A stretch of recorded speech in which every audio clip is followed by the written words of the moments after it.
Well, howdy there, Internet people. It's Bo again. So today, I'm going to tell you a story. I'm going to tell you about a guy. He was an instructor. He was a teacher.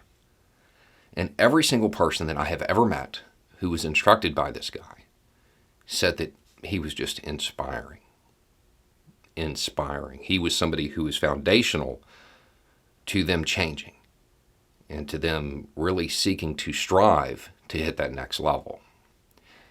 I'm going to tell you the incredibly simple tactic he used to instill that in people. He was an instructor at Fort Benning, okay? And it didn't matter who you were. Didn't matter who you were at all.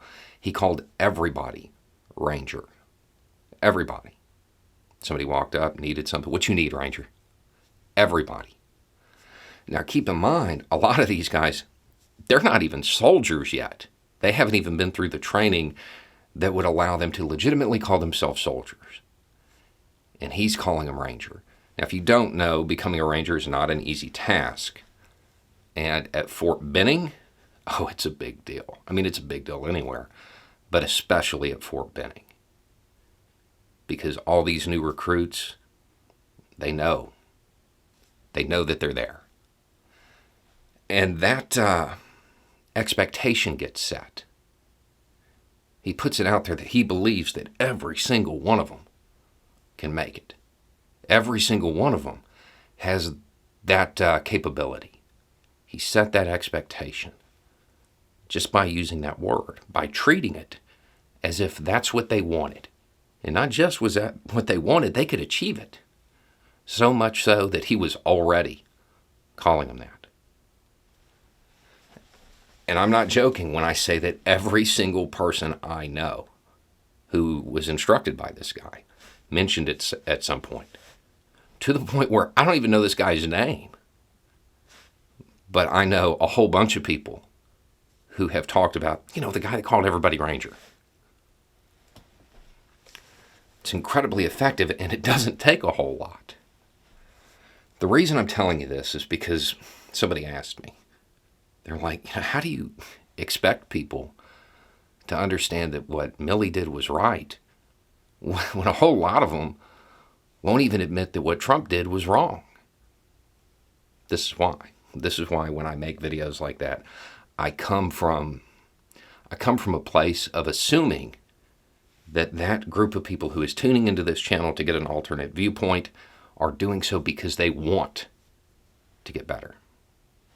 They want to better themselves. They want to hit that next level.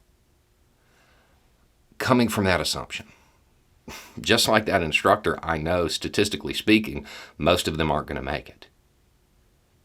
But I want to set the expectation that that is what they want to do and that they can. So that's the reason I phrase stuff the way I do when it comes to trying to be encouraging and just operate under the assumption that the people who will never admit that they were wrong are just misinformed and that they want to get better. They want to dig themselves out of the information silo that they're in. I want to set that expectation. I understand that statistically speaking, most of them won't, but it doesn't cost me anything to come from the point of view that they can and that they want to. Yeah, sure. I will be let down a lot, but I'll also be surprised, and I'm okay with that trade. When he was doing that, calling a whole bunch of people Ranger constantly, he knew that the overwhelming majority of them would never get that tab. But he wanted to inspire them. He wanted to set the expectation that they could and that they should. Anyway, it's just a thought. Y'all have a good day.